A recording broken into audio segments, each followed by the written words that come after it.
परायण, सुख दुख को समान भाव से सहने वाला उपासक परम पद का अधिकारी स्वयं हो जाता है।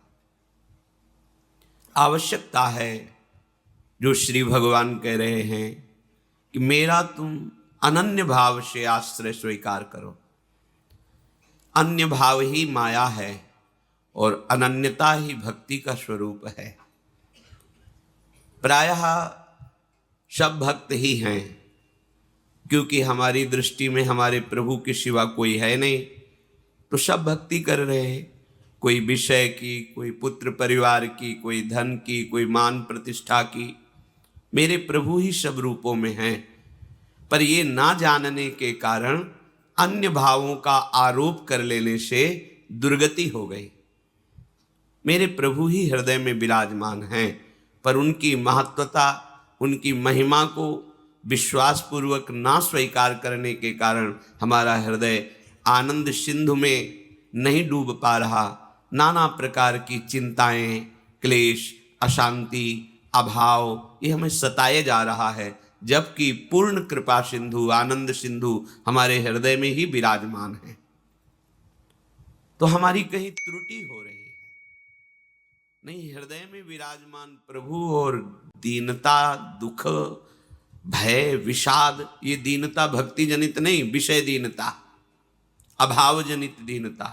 जो भक्ति की दीनता होती, भाव की चरम सीमा है वो, लेकिन ये दीनता विषय प्राप्ति के लिए, कामनाओं की पूर्ति के लिए दैन्य हुआ भटक रहा है। जबकि सर्व सामर्थ्यशाली, सर्व सुख सिंधु प्रभु हमारे समीप हैं। हमें क्यों अनुभव में नहीं आ रहे? आनंद सिंधु मध्य तो भाषा, फिर हम क्यों आनंद की खोज विषयों में कर रहे हैं? अज्ञान के कारण, अविद्या के कारण। उस अज्ञान अविद्या की निवृत्ति कैसे होगी? मामेव ये प्रपद्यन्ते माया में ताम तरन्ति। जो मेरी शरण में आ गया वो माया अविद्या से तर गया, उसके अज्ञान का नाश हो गया।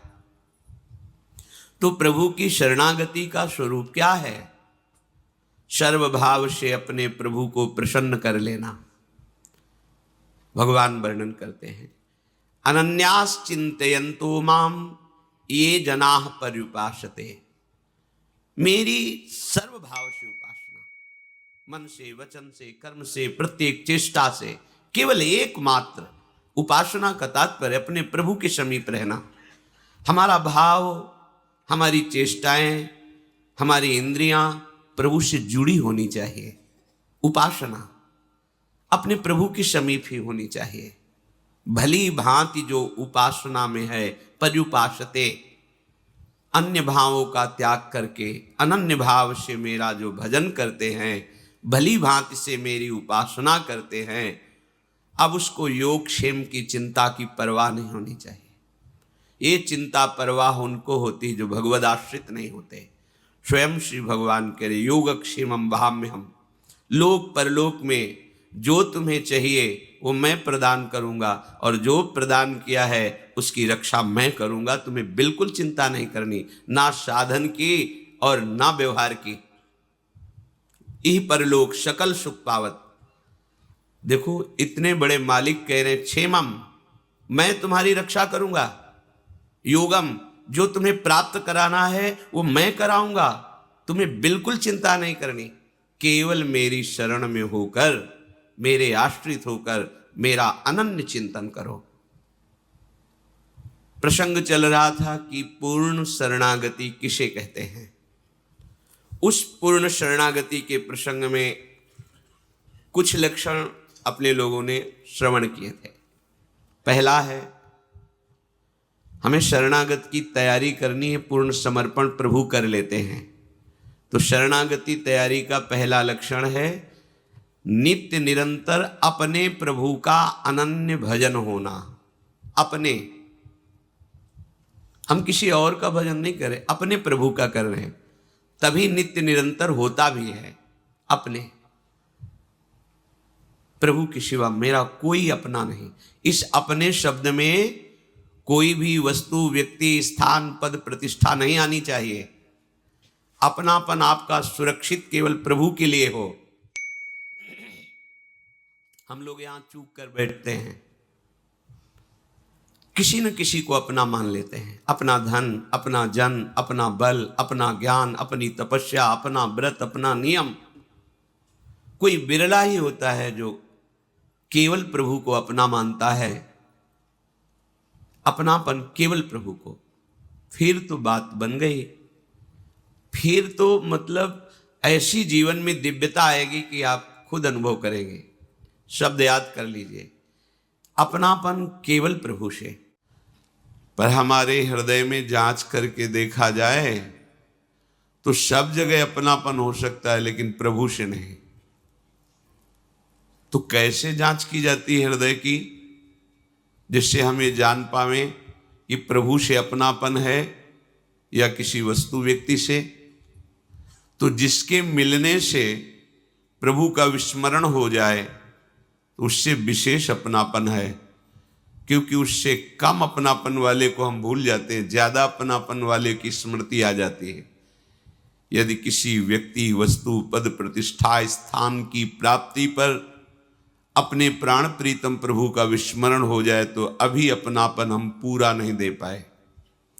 प्रभु छोटे हो गए, उनका अपनापन कम हो गया और संसार के संबंध, भोग सामग्री, यश, कीर्ति, प्रतिष्ठा ये ज्यादा हो गए। हृदय में देखो, प्रभु के समान केवल प्रभु ही हैं और हमारा अपनापन केवल उनके लिए है। ये बहुत बड़ी महिमामयी शरणागति की बात है। पहला है नित्य निरंतर अपने प्रभु का अनन्य भजन होना। फिर दूसरा है प्रभु को ही अखिल विश्व रूप में प्रकट भावना में देखना, मेरे ही प्रभु। इनकी व्याख्या हो चुकी है। तीसरा है आपसे जितनी चेष्टाएं हो रही हैं, आप यंत्रवत कर रहे हैं, आपके यंत्री, चलाने वाले प्रभु हैं।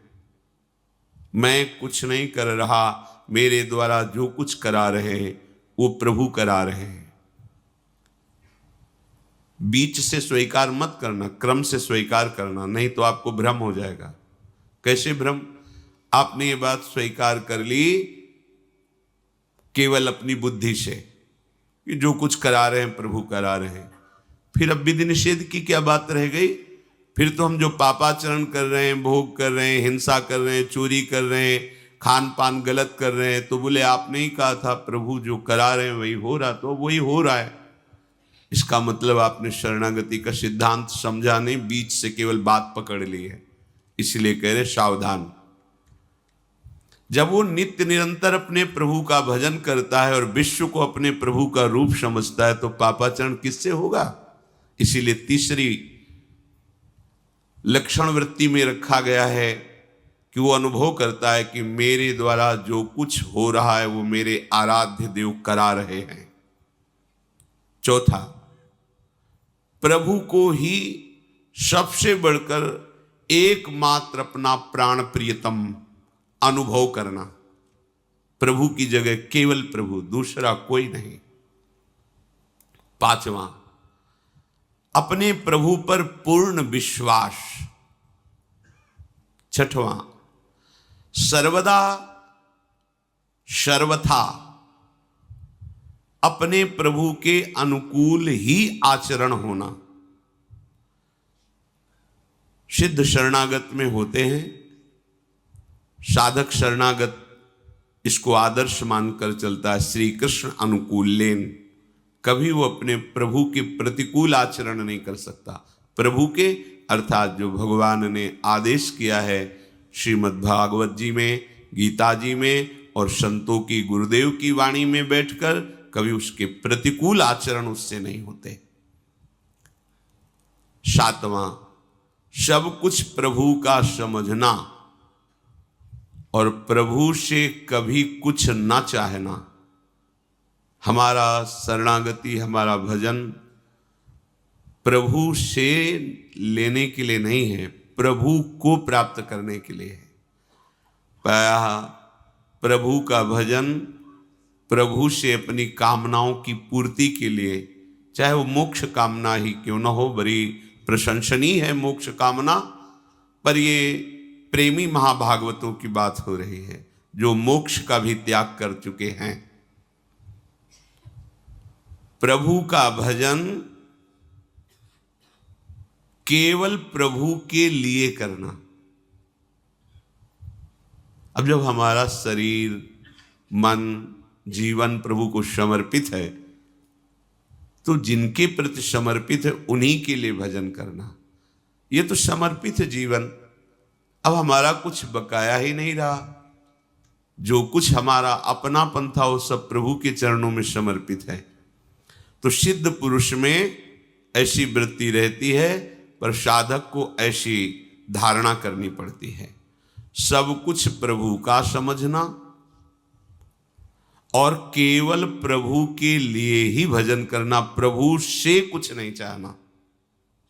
तो लगेगा फिर क्या भजन का आनंद हुआ? अरे बाबरे, जिसने एक निमिष मात्र में अनंत ब्रह्मांडों का सृजन कर दिया अपने आनंद सिंधु के एक बिंदु के शिखर से, अब वो आनंद सिंधु मिल गया तो अब और क्या चाहिए? कोई चाह ही नहीं रह जाएगी। उस स्थिति में तो आइए, 8वां, प्रभु के प्रत्येक विधान में परम प्रसन्न होना। अब इसकी व्याख्या है। अभी तक जो सूत्र बोले कल इनकी चर्चा हुई थी। ऐसे शरणागत भक्त जो ऊपर के लक्षणों से युक्त हैं, ऊपर के लक्षणों को धारण करने की चेष्टा कर रहे हैं, वे समझते हैं कि हमारे प्रभु का जो भी विधान है वो बड़ा मंगलमय है।